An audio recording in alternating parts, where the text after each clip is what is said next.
all know that there's some crazy stuff happening out there, eh? I mean, we've got government agents coming up to us, telling us that we're all equal. They make demands upon us that we know we could never make upon them. Where's the equality? On the screen, there's a little baby. That's Elizabeth Annie Lane. She's a little baby, came into my life about 4.5 years ago. 2 days after the birth of Elizabeth, ministry workers came in, removed her. No investigation, no assessment. Claimed she only had one caregiver. We said, you're wrong, we're a family, we're going to meet you in court. They told us if we tried doing that, they'd see to it. She spent the first 5 years of her life going from foster home to foster home to foster home.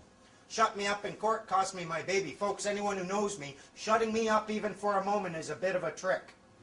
They cost me my baby. I sat down with their Act, Black's Law Dictionary on one side, Bouvier's on the other. I had an Old English dictionary. I looked up every single word in there. It took me 3 days. Nothing but toast and tea and a couple of tokes. Took me 3 days and I finally saw it. Have you ever seen these laser pictures? You see nothing until you focus past it and then a 3D picture pops into your head. Have you seen those? This is exactly what I saw when I did my statute deconstruction. I looked through and I suddenly saw what they were doing. This is their little trick. You are not obliged to register your children. If you do, it is at that point that you're creating a legal entity or a person. You are associating this person with your offspring. You are abandoning ownership or title to that person. And the government is seizing that under the laws of maritime salvage. It becomes their chattel property. They use it as collateral to float loans or to float bonds for loans. When they come to remove a child, they're not acting on the human being at all. They're removing the legal entity you created and abandoned and they now have title to. It's like borrowing a rain jacket from your neighbor for your kid. Your neighbor comes, says, I'm taking the jacket back. You let him take it with your child still in it. That's your person. That is what the government acts upon.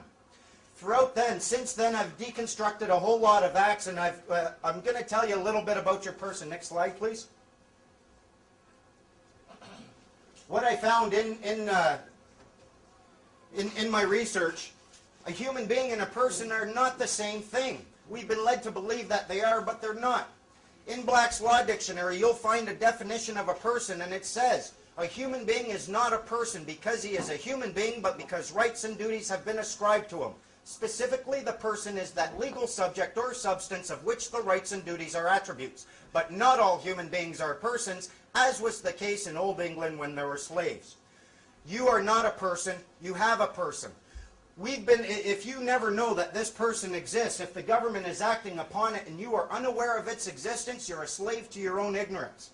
Once you become aware of its existence, you can take it off at will. If that's the only thing they can act upon, you have the seed right there for your freedom. If you hold your jacket like this and say, go ahead and touch it, and the moment you touch it, I'm no longer associated with it, they're not going to want anything to do with that jacket. They're the ones left holding the hot potato. The purpose of this person wasn't to deceive you. It wasn't to enslave you. It was to provide you with a very strong level of protection against government tyranny.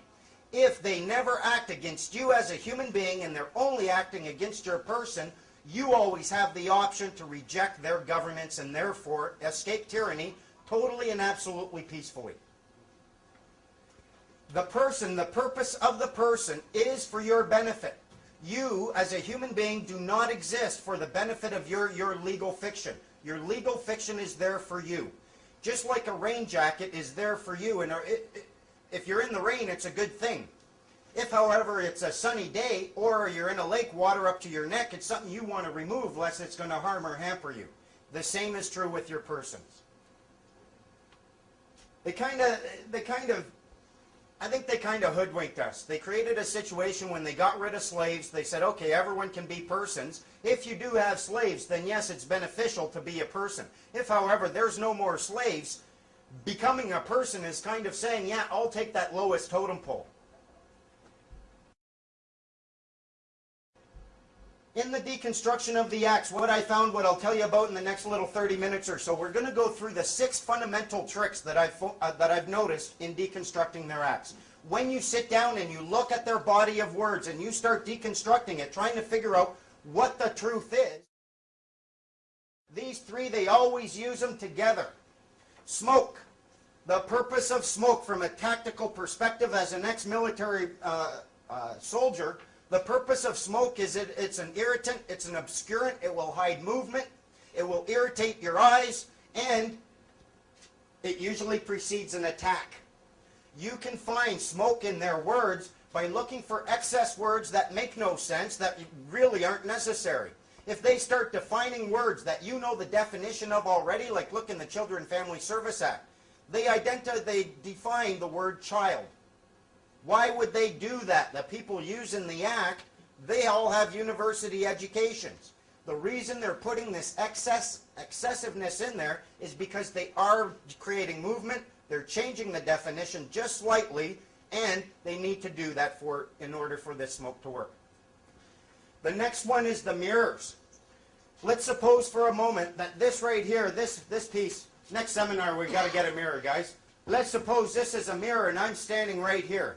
You would see me and you would see my reflection, and you would there would be no confusion. You would know which is which. You would know which is which because you would see me and you would see the edges of the mirror. If, however, we use smoke and we hide the edges of this mirror, and all you see is me and this reflection, and you never really know which one is the mirror, you're going to have a little bit of confusion. If they incorporate the next one, next slide please, if they incorporate the camouflage, and they use camouflage to hide me, my physical body, so all you see is the reflection, and you do not see, because of the smoke, the edges of the mirror, from your perspective, this reflection will appear to be a real thing. And if you never investigate, if you never step up and touch it and go, hey, look at this, it's just glass, you will always be deceived into thinking that this reflection is a reality. It's not a reality. The next ones they use, switching of the bait and the slider. People here have gone out, I'm sure, buying a car. You buy any product, they offer you one, and then they slip you another one. That right there is switching the bait. From a distance, it will appear that you have an obligation. You'll go, oh, okay, I got an obligation. I'm going to meet my obligation. You'll pick up your obligation. You won't even look at it because you're sure that it's an obligation. Closer examination will reveal that it's not an obligation at all. It's a choice, a voluntary choice. They've switched it on you. They will get you to believe you have an obligation when you do not. They use the next one a lot. With sliders. Anytime they are giving you a document and they put it on a counter and it makes a little sliding sound, and they want you to pick that document up, that's a slider. They are giving you an opportunity. It's a voluntary action. No one is taking this document and enforcing it on you. You are acting voluntarily to pick that up, and that's why they slide it like that. You go ahead and touch it if you want. You have the right to pick this up and look at it and flip it over. Say, no, I don't want this. Put it back down. Slide it right back to them. Examine what it is they're sliding to you, because every time they're sliding you something, you've played hearts where you want to get rid of the Queen of Spades.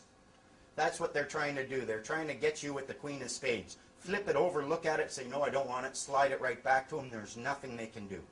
Anytime they're using a slider, they are doing something which is going to cause you to give them authority over you. The next one that they've got is hiding the monkey. That's my monkey. Let's suppose for a moment I walk into a party. I got a monkey with a bell on its tail. My monkey is on a leash and he starts chucking dumplings at you. And you say, dude, stop your monkey from chucking dumplings at me. And I say, monkey, that ain't no monkey. See the bell? See how it's attached to a furry prehensile bell holder? Monkeys have tails, not furry prehensile bell holders. Therefore, that's not a monkey. And you say, oh, well, where are them dumplings coming from? They will trick you into giving up your highest status, because the moment you hear that little bell on the monkey, you're looking the other way automatically. And you've got no complaints. If you ever end up in court and you try saying, Your Honor, I just didn't see the monkey, they're going to laugh at you. They're going to say, listen, Your Honor, it was on a leash, it was chucking dumplings, and I put a bell on its tail. How could you not see the monkey? And you'll have no excuse. You'll have no excuse because they have trained you like a Pavlovian dog. The moment you hear that little bell on its tail, boom, you're looking away. I'll show you what that little monkey is later. Any questions so far?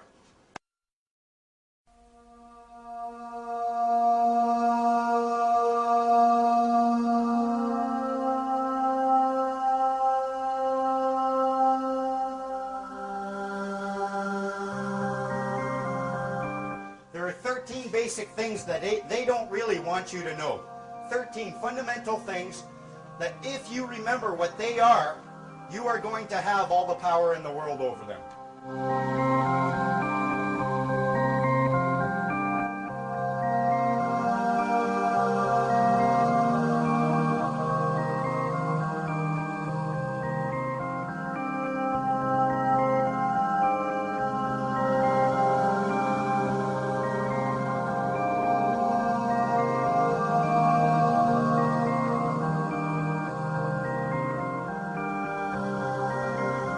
All of these things that I'm going to teach you, they're obvious. And the reason they have the power is because no one there can dispute it. No one, not one person who is going to try to be your opponent or your adversary is going to be able to dispute them because they will accept it fully and completely. That's where the power lies. You are dealing with a human being. They are just human beings. They'll tell you, I'm an agent for the government, I'm a peace officer, I'm this, I'm that. No, you are a human being in a common law jurisdiction.